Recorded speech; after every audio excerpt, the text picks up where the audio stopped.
Desafios e soluções. Apresentação: Mário Mar. Olá, amigos e amigas. Sejam bem-vindos no programa Desafios e Soluções. Estudando sobre espiritualidade e comportamento para melhor entender a nossa vida, que é muito significativa, tem uma importância muito grande. Nós precisamos sair dessa visão banalizada da existência proposta pelo materialismo, pelo consumismo, pela maldade que ainda vige em nosso planeta. Bom, hoje nós vamos estudar o livro Momentos de Coragem, de Joana de Ângelis. Toda semana eu apresento um capítulo dos livros de Joana de Ângelis. Às vezes eu levo mais de um ano para ler todos os livros, todo o material que eu tenho da Joana de Ângelis. E o tema de hoje, o capítulo se chama O Amigo Ideal, que eu dei o nome para o nosso estudo, o seguinte: sofremos mais que os outros? Essa é uma impressão que muita gente tem. Como a dor é subjetiva e o sofrimento, e aquilo que a pessoa experimenta dentro dela, depende também do seu equilíbrio ou desequilíbrio, então ela tem a impressão que as dores dela são maiores do que a dos outros. Então nós vamos discutir um pouco isso, trazido pela benfeitora Joana de Ângelis, a benfeitora, psicografado por Divaldo Pereira Franco. Então veja só, sentimentos desencontrados se entrechocam nas tuas paisagens íntimas. Esses sentimentos desencontrados, antagônicos que temos dentro de nós, como diz ela aqui, se entrechocam nas tuas paisagens íntimas. Às vezes nós temos consciência lúcida desses entrechoques, dessas incoerências, e às vezes é inconsciente. É uma ideia fugidia que vira e mexe, se apresenta no nosso comportamento. A gente poderia categorizar como pensamento automático da terapia cognitiva. Agora vocês vejam, nós como reencarnacionistas sabemos que tivemos milhares de existências nas posições mais variadas que a vida oferece ao nosso crescimento. Nós aprendemos os valores da sociedade que participamos, da religião, da cultura, dos preconceitos, das construções positivas, das coisas boas, coisas ruins. Tudo isso faz parte das nossas experiências evolutivas. E guardamos no nosso interior registrado essas experiências muitas vezes contraditórias. Então você aprende um valor através dos seus pais. Seja honesto na sua vida. Aí você começa a trabalhar numa empresa que te propõe o seguinte: para você ter resultados positivos aqui, você tem que oferecer propinas ou tem que corromper o seu freguês para que você consiga atingir as suas metas. Então o indivíduo fica paralisado diante dessas duas propostas: cometer um erro e ser honesto. E aí a pessoa cai num impasse que não sabe o que fazer. Se ela se dirige para a corrupção, para a fraude, chega uma hora que esta incoerência interna se torna insuportável, porque ele sabe que tem que ser uma pessoa honesta e está se comportando como desonesto, né? Isso traz interiormente uma desorganização, um conflito, um tormento muito grande que faz a pessoa perder o rumo e a noção das coisas. Por quê? Essas ideias fervilhando dentro dele perdem o sentido, porque ele pensa tanto que ele se desconecta do sentido, do conceito daquilo que ele está vivendo. Muito bem.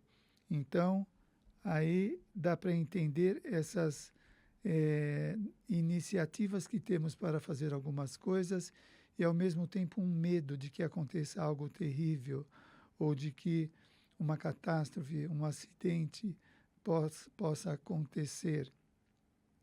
Agora veja, a coisa vai em desdobramentos um atrás do outro. A pessoa pode ir entrando em parafuso cada vez mais alienante, porque quanto mais ela pensa de forma desordenada, desorganizada, ela vai perdendo a noção do real e do irreal, né? Ela vai aumentando, ela vai superdimensionando aquilo que está acontecendo. Então, uma coisa que era para ser simples passa a ser coisa monumental.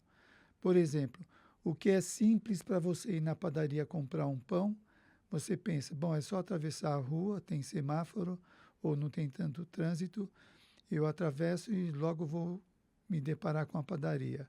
É uma coisa simples. Uma coisa atormentada, desproporcional, é a pessoa ter pânico para sair de casa. Ela precisa ir na padaria e começa a pensar, mas e se acontecer um acidente? E se eu for atropelado? E se eu for assaltado? E se? E ele vai ao infinito nesse se acontecer alguma coisa. Então, veja, aquilo que é simples para fazer fica desproporcional. Chega uma hora que a pessoa fica tão atormentada que ela não consegue dar um passo sem se apoiar em ninguém. Por quê? Porque carregamos coisas dentro de nós não resolvidas, que precisam ser trabalhadas, que muitas vezes colocamos embaixo do tapete, nos alienamos da realidade, contando histórias para nós que deixa a gente cada vez pior, não conseguindo progredir na vida. Seguir o progresso normal da vida, porque o indivíduo põe o pé no freio. Depois continua. Em certos momentos, estás a passo de explodir. Tal a soma de desespero que te desgoverna, e noutras ocasiões pensas em parar, em desistir de tudo, tal o acúmulo de sofrimentos que te conduzem à exaltação. Aqui está. É o exemplo do pânico que eu dei. Pode ter vários motivos, né, teologia, mas aqui para a ilustração nossa, nós estamos pegando o que o indivíduo faz para se desorganizar, né? Ele tem um conflito ou um trauma, ele viu alguém ser assaltado na rua. Aquilo marca tanto ele que ele começa a criar fantasias sobre aquela situação, que vai entrar o ladrão na casa dele, que vai pegar a família, que vai fazer isso, vai fazer aquilo. Ele desorganizou de tal forma o pensamento dele que ele se perde, ele perde o contato com a realidade. Ele fica no irreal. Então, esses problemas que nós enfrentamos, na medida do possível, nós temos que enfrentar, resolver. Nem sempre nós resolvemos, mas enfrentamos. Porque é óbvio que nós queríamos resolver, mas não somos onipotentes. De vez em quando nós esbarramos nos nossos limites. A gente não consegue avançar. Por quê? Por causa dessa falta de clareza interna, conflitos e por aí vai. Então, à medida que as coisas vão acontecendo e dentro do possível nós vamos arrumando, nós vamos deixar de carregar tormentos na nossa caminhada, não é? E quanto mais nós vamos resolvendo ou enfrentando essas questões da nossa vida, mais desenvolvemos qualidades, capacidades de enfrentamento, o que vai trazer uma maior autoconfiança, autoestima, autoamor, autoassertividade diante dos enfrentamentos. O contrário, quando nós fugimos, nós nos subestimamos, colocamos-nos para baixo, fazemos uma campanha interna, um procedimento interno altamente destrutivo, né? Quantas vezes nós pensamos que estamos sendo obsediados e estamos nos auto-obsediando com pensamentos inconscientes, aqueles que trazemos de vidas passadas, ou mesmo dessa vida que não foram resolvidos e que fica, vez ou outra, se imiscuindo nos nossos pensamentos atuais. Então, eu tenho que fazer alguma coisa, aí vem um pensamento do inconsciente que uma vez eu enfrentei aquilo e me dei mal. Aí eu desisto de enfrentar. Por isso, a necessidade de enfrentar à medida do possível. Que esses enfrentamentos fazem parte do crescimento evolutivo. Então, em certos momentos, está a ponto de explodir tal a soma de desespero que te desgoverna. E se nós conseguíssemos resolver esse montante de desgoverno, né? Tal a soma de desespero que te desgoverna.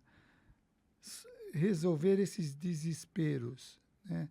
Estamos desesperados com o quê? Com uma ameaça?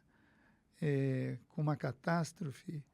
O que deixa nós nesse estado? Uma notícia, uma acusação, seja lá o que for. Esse desespero, ele deixa a pessoa de tal forma descontrolada, atormentada, né, que aquilo que ela tem que enfrentar parece uma coisa impossível, porque ela perdeu o contato com a realidade.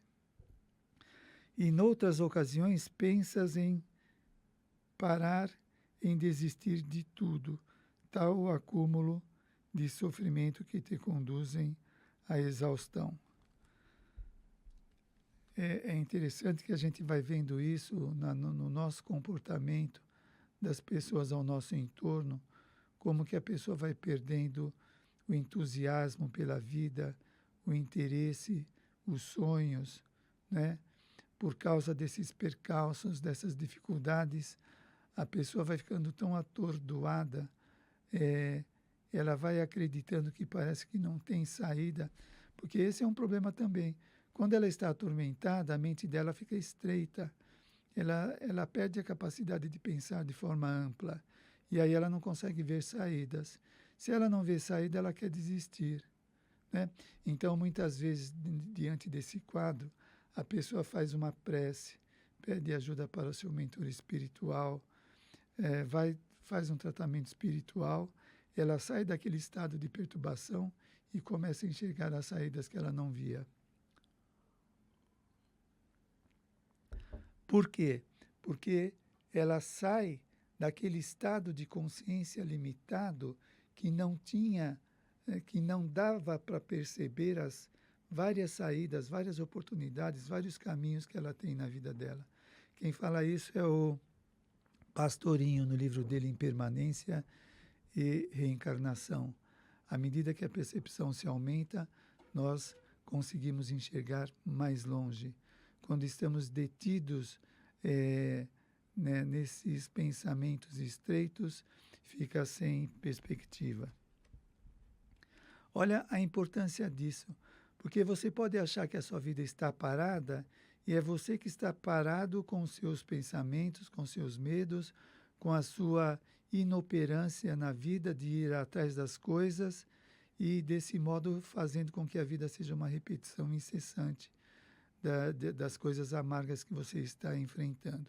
Que tal buscar ajuda? Que tal ser autodidata? Buscar aprender por conta própria? Que tal fazer escola? Que tal você ler mais? Ajuda a você mesmo, dê uma chance para você. Faça mais por você. O que não quer dizer que não vai fazer para os outros. Não, vai continuar fazendo bem para os outros. Mas aqui estamos tratando da personalidade como ela tem se tratado. Olha só, gostarias de encontrar um amigo paciente e esclarecido, com quem pudesses desabafar, deixar que todas as tuas inquietações desfilassem, encontrando compreensão e diretrizes. É o que a gente muitas vezes fala, que nós precisamos de colo. Tem momento que a gente quer colo. O que é colo? É receber carinho, compreensão, apoio, um ombro amigo. Todos nós temos essa necessidade. Tem vezes que estamos mais fortes e vezes mais fracos.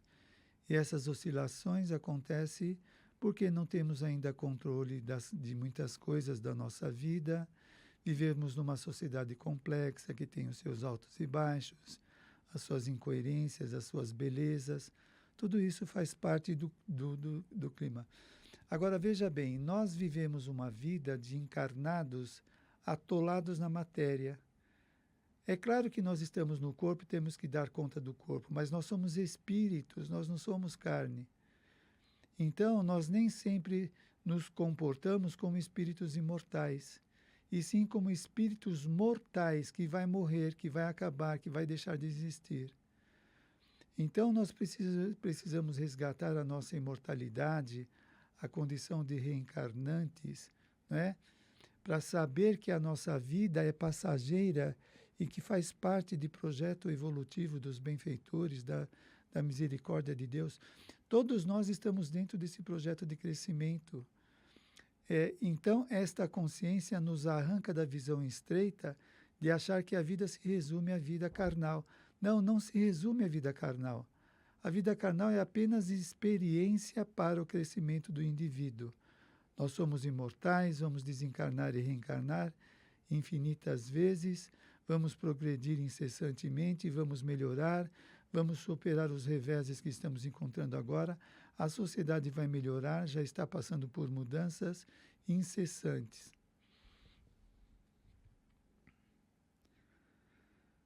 Então, gostaria de encontrar um amigo esclarecido com quem pudesse desabafar. Então, cuidado ao se desabafar com uma pessoa atormentada, porque você só vai ver pessimismo e negatividade. Cuidado com as ideias dela, que é muito contagiante. A pessoa fala das suas dificuldades com tanto empenho, com tanta convicção, ou tão atormentada que ela irradia esses tormentos que ela carrega, né?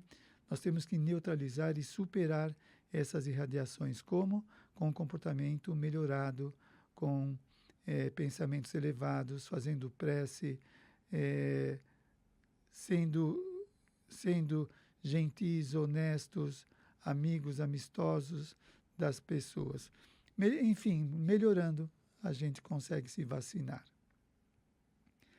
Sentes necessidade de novos afetos, como se fossem bálsamo salutar para o teu coração ralado de suspeição e tormentos.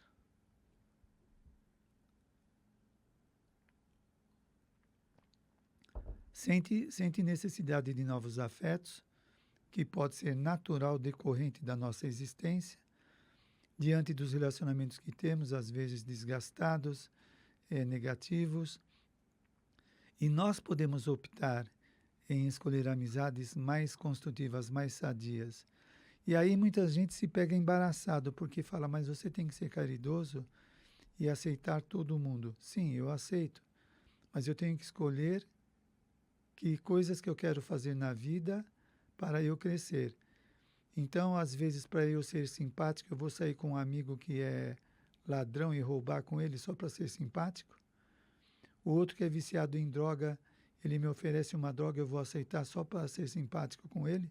Não, não vou aceitar e não quero esse tipo de conversa ou de situação, de drogas ou de roubo, né? Por quê? Porque isso atrai espíritos dementados que vão alimentar essas ideias, vão me atormentar, vão fazer de tudo para que a minha vida deixe de existir através de um acidente que eles provocam, porque eu dou abertura. Então, nós temos que escolher, sim, as nossas amizades. Não quer dizer com isso desdenhar os outros. É como no ensinamento de Jesus de amar o inimigo, Nós não vamos amar o inimigo como amamos o amigo, mas nós não vamos fazer mal ou revidar a essa pessoa que não é nossa amiga. Vamos desejar o bem dela, né? Então, quando eu não filtro as minhas amizades, as pessoas podem colocar em risco a minha existência.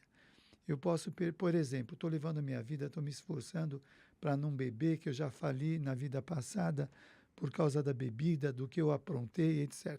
Estou caminhando reto. Às vezes vou com os meus amigos na balada, quando eu sou novo, vou nas baladas, saio para me divertir com os amigos. Eles sempre estão tomando cerveja e me oferecendo. E eu estou me segurando. Aí um belo de um dia, por insistência deles e por fraqueza minha, eu aceito e bebo. Eu bebo e provoco um acidente. De repente eu coloco a minha vida em risco e eu perco os movimentos da minha vida, ou fico com uma doença grave ou desencarno. Só porque eu quis ser simpático com os meus amigos, eu perdi a minha vida por causa dessa suposta simpatia. Espera aí, eu tenho que ter um senso crítico. Essa pessoa é perigosa. Se ela é perigosa, ela coloca a vida do outro em risco. Por que os outros têm que mudar e se adaptar a ela? Não é ela que tem que se modificar e se adaptar às pessoas que estão querendo melhorar, acertar? Claro que sim. No nosso lar, aquela parteira que quer entrar em nosso lar e ela está toda desorganizada, toda perturbada pelos abortos que ela cometeu quando encarnada, e ela pede asilo em nosso lar e o benfeitor não deixa ela entrar. E aí ela começa a xingar, praguejar o benfeitor e o nosso lar, reclamando, mas aqui não é a casa de Deus, por que não deixa eu entrar? Aliás, o André Luiz parece que faz essa colocação também. E a pessoa responsável responde, porque a pessoa não está em condições de entrar. Se ela entrar aqui, ela vai desorganizar tudo, vai perturbar todo o trabalho que está sendo feito. Por enquanto, ela não pode entrar, ela tem que se ajustar antes disso. Tem situações que são assim. Vês outras criaturas sorridentes e felizes, que desfilam, dando a impressão de que a vida delas é um agradável piquenique ou um carnaval permanente. É o nosso aprendizado social e muitas vezes familiar de observar mais os papéis que as pessoas vestem do que a realidade, né? Esses papéis podemos chamar de persona, personalidade, enfim, aquilo que representa o indivíduo. Então, por exemplo, quando você vai a um encontro de grupo de amigos do trabalho ou da faculdade, seja lá o que for, você vai vestir o papel da simpatia. Vai se esforçar para ser simpático, amistoso, colega, etc. Quando você está num ambiente inamistoso, você coloca o papel ou a persona da pessoa truculenta para mostrar força para os outros não mexer com você.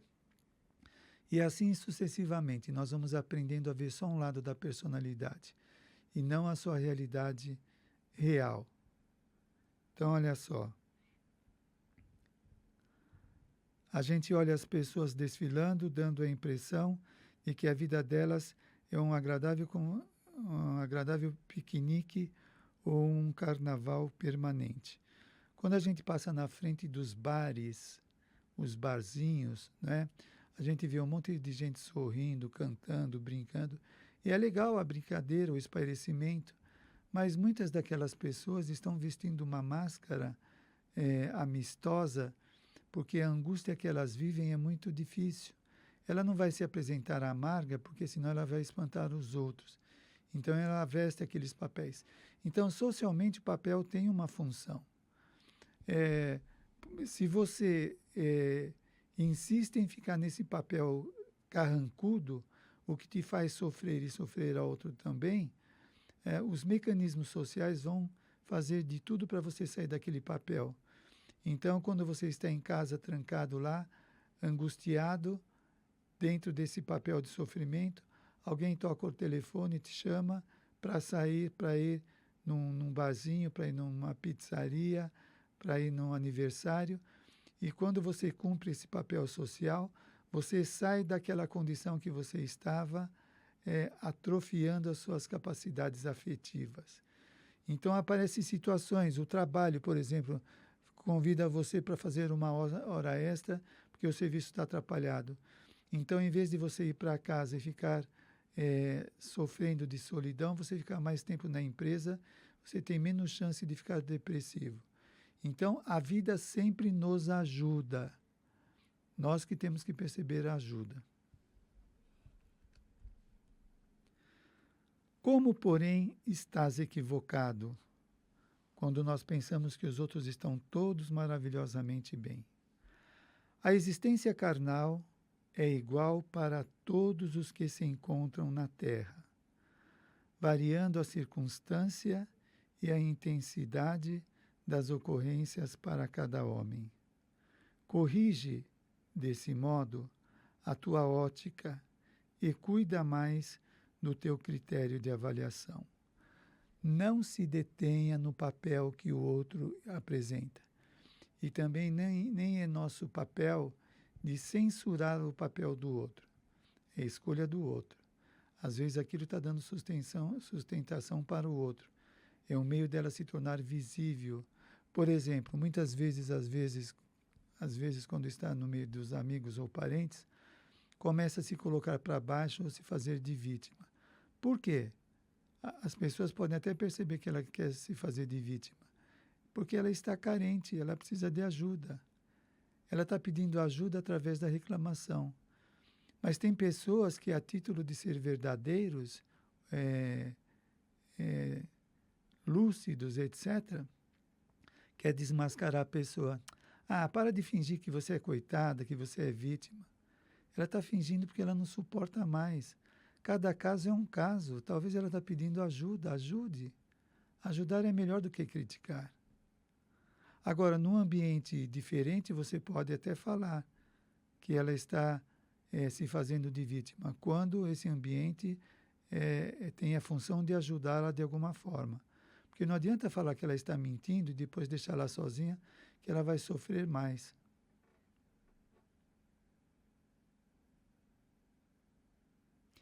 Então, a existência carnal é igual para todos.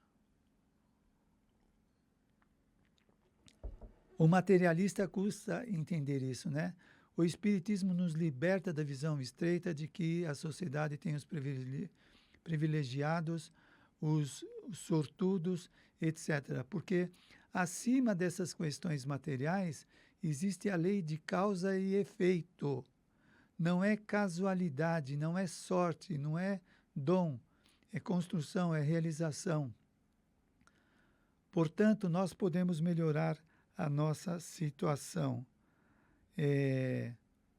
Quando você vê o seu amigo com um carro importado, o outro fazendo uma viagem maravilhosa, o outro fazendo uma reforma na casa, você pode ir no emprego, aquela pessoa que é sortuda, que ganha mais do que o outro, etc.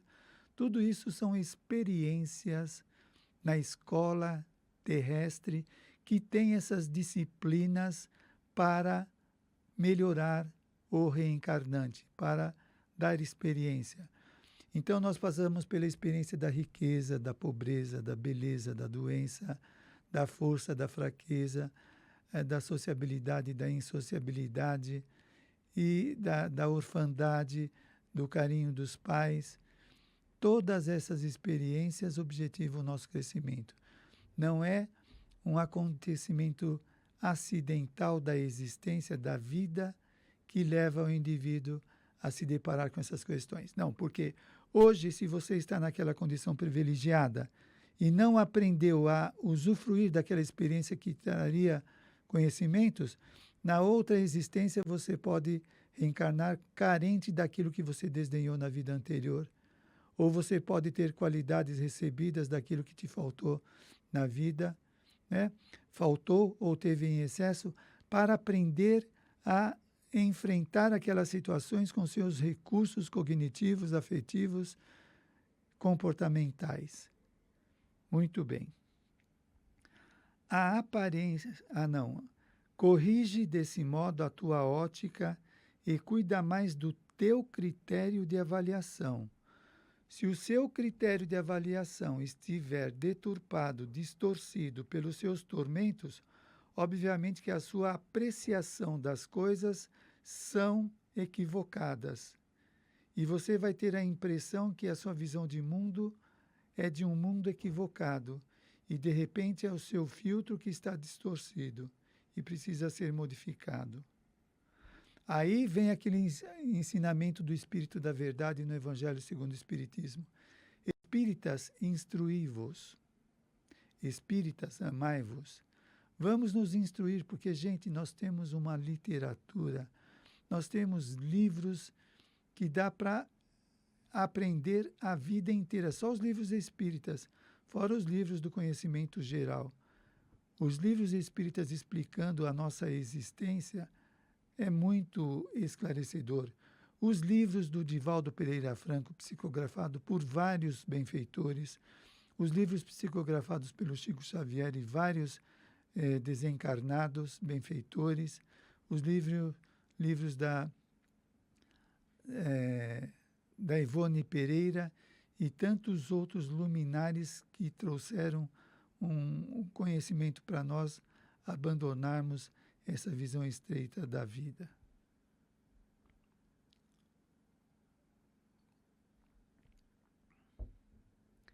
A aparência é a capa luminosa ou sombria que oculta a realidade. Esta é a aparência. A gente às vezes se impressiona com a aparência e conclui, nossa, essa pessoa é maravilhosa, especial. Isso no meio social. Quando ela está em casa, como se diz, é o diabo. Quando ela está com os amigos, é um santo. Quando está com a família, é o diabo. Persegue todo mundo, fala mal, desrespeita e por aí afora. E lá fora é um capacho, aceita tudo que os outros falam sobre ela. É a aparência. Mas não quer dizer que eu vou superar a minha aparência e vou ser agressivo com os outros. Não. Eu vou ser educado, sociável, amistoso. Quem te veja e desconheça o que se passa em teu próprio íntimo, se não te queixares, terás a impressão de que vives bem, aquinhoado pela felicidade, enriquecido pelos favores do prazer. É o que acontece nas reuniões sociais. É interessante, né? Porque quando nós temos uma reunião social, a gente se arruma, as mulheres se pintam, natural e até bonito, batom, enfim, todos os produtos que elas usam, o homem corta o cabelo, põe uma roupa melhor, a gente se prepara para o encontro. E quando a gente se encontra, nós somos amistosos, sorridentes, pacientes, nós somos uma delícia de pessoas, né? Pessoas legais.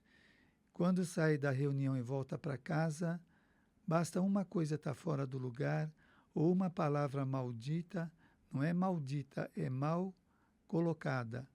Uma palavra mal colocada, um olhar, seja lá o que for, é suficiente para tirar o papel de amistoso e assumir o papel do diabo, de criticar, brigar, ameaçar e por aí vai. Por isso, o papel social é importante para ajustar, porque enquanto nós estamos lá fora, nós nos esforçamos para ser melhores. Vai chegar uma hora que nós vamos ser melhores dentro da nossa casa. E é claro que a gente está trabalhando para isso. Tu, porém, sabes que não é bem assim. O que se passa contigo, na mesma forma que não é, quanto supões tão áspera e desditosa a tua marcha. Eu vou ler de novo. Não peguei o fio da meada. Tu, porém, sabes que não é bem assim. Essa máscara que a gente apresenta, né? O que se passa contigo, não é bem assim que se passa contigo. Da mesma formação, não é. Da mesma forma que não é, quando supões tão áspera e desditosa a tua marcha. Algumas vezes nós podemos achar a nossa marcha áspera, difícil, e talvez não é tanto assim como nós imaginamos, depende do nosso senso crítico. Como que é? Porque a gente também, do mesmo modo que aprendemos a tratar o outro bem, temos que tratar nós mesmos muito bem. Para quê? Para ser equilibrado, ajustado, legal, e não ficar com autoacusações depreciativas, culposas. Se reflexionares melhor, constatarás que o número de bênçãos suplantam os teus questionamentos queixosos. O problema aqui é a falta de aprendizado familiar e social, de aprender a ver as coisas boas que acontecem na nossa vida. Queira ou não, quando você é bebê, coisas boas estão acontecendo na sua vida, mesmo que você não saiba. A sua mãe está te segurando no colo, está te dando banho, está te dando leite, está te dando repouso, segurança. O seu pai está trabalhando, ou a sua mãe, os dois juntos, trabalhando para que você tenha condições de bom desenvolvimento. Quando você vai para a escola, tem o material escolar, os amigos na adolescência, enfim, coisas boas vão acontecendo que precisam ser valorizadas. A gente se detém só naquilo que não tem. O meu amigo comprou um skate X e eu não posso comprar. Não pode comprar, mas você pode comer. Tem que ser... Às vezes a gente tem que aprender a lidar com a realidade e com a frustração. Não é tudo que nós queremos que podemos ter. E nem por isso a pessoa precisa ser neurótica ou desditosa na vida. A minha vida é um trauma porque eu não tenho um skate quando eu tinha 15 anos. Que vida estragada só por causa do skate. Você não tem o que comer, não tem os seus cadernos, não tem as coisas da sua família. Então, aí também tem que rever a ótica com que a pessoa analisa, observa a sua vida. E aí, muitas vezes, nós somos infantis de não reconhecer as coisas boas, né? E reclamar coisas que não são importantes para a nossa vida. Ou se são importantes, mas não temos condição de ter, saber lidar com essa falta.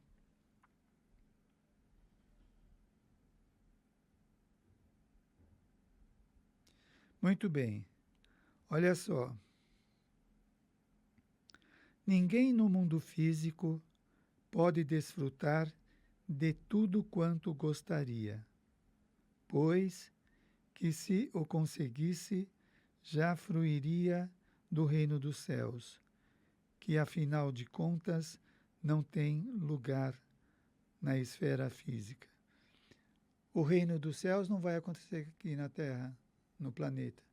Se nós queremos todas as felicidades, todas as coisas boas, aqui na Terra não tem, porque aqui não é o reino dos céus, aqui não é a vida espiritual. Quem está perguntando aí, o livro que eu estou lendo se chama Momentos de Coragem, da Joana de Ângeles, psicografado pelo Divaldo Pereira Franco. Muito belo, né? Muito instrutivo, esclarecedor. Vamos ver onde eu parei. Este amigo que se exibe felicidade e paira na opulência, invejado e cercado de carinho, atormenta-se intimamente insatisfeito com a vida, sentindo-se obrigado a manter a aparência, escondendo-se magoado. Vai explicar para a pessoa o que está acontecendo. E ela vai dizer, o quê? Eu tenho carro importado, ou eu tenho um bom emprego, tenho um carro razoável, tenho uma casa ou estou pagando uma casa, eu tenho saúde, eu conheço pessoas, e mesmo assim eu me sinto solitário, sofredor, passando por angústias difíceis. Mas que contradição é essa? O discurso do materialismo da sociedade, ou mesmo da ciência, era que a tecnologia, o conhecimento avançaria de tal modo que iria banir o sofrimento do planeta. E que nós vemos não é isso. Porque o indivíduo tem tudo que ele categoriza como importante para ser feliz e é infeliz. E o Espiritismo vem explicar que não adianta técnicas de autoconhecimento de uma semana ou a leitura de um livro para a pessoa modificar um comportamento. O comportamento está arraigado dentro dela de repente há séculos, há milênios. Então exige toda uma vivência, todo um enfrentamento para modificar um comportamento. Para você ter o título de engenheiro, você precisa estudar 5 a 6 anos para ter o título, sem ser muitas vezes um conhecedor profundo da matéria que você estudou. E quanto tempo vai demorar para mudar um orgulho, mudar uma altivez, mudar uma ganância? Quanto tempo? Quanto tempo nós investimos para mudar esse comportamento?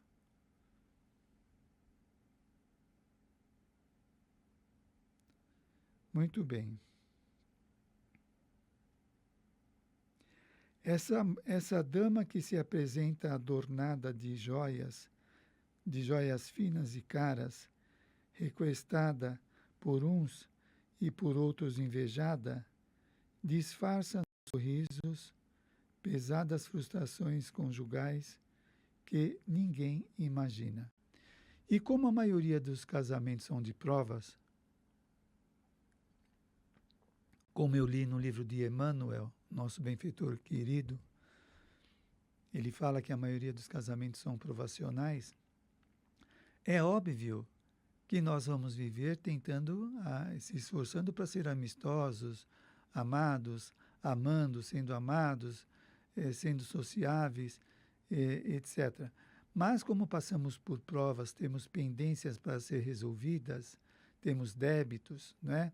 Então isso pesa dentro da economia evolutiva, refletindo no psiquismo, no corpo, no perispírito, nas energias, no meio social, aquilo que carregamos internamente, né? E, obviamente, que a maioria dos relacionamentos se encontram desse jeito. E a gente vê um casal sorrindo ou brincando, fala, isso que é casamento. Vai ficar uma semana com um deles, vai ver se esse casamento é tão maravilhoso. Porque nós estamos mais ou menos no mesmo patamar evolutivo. É claro que tem aqueles que estão mais adiantados nessa afetividade, por investimento, por dedicação, já amadureceram mais, trabalham melhor as relações, e todos podemos fazer isso.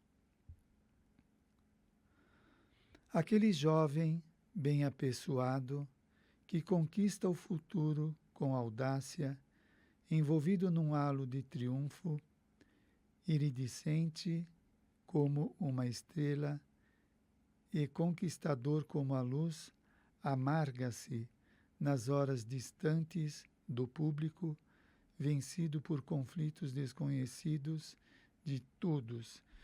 É uma contradição que nós nos deparamos muito, né? Deixa eu ver aqui se tem algum recado para trazer para o programa. Não, não tem nenhum recado.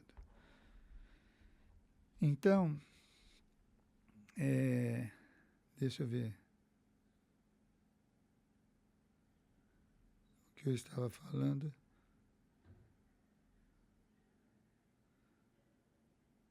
Iridescente como uma estrela e conquistador como a luz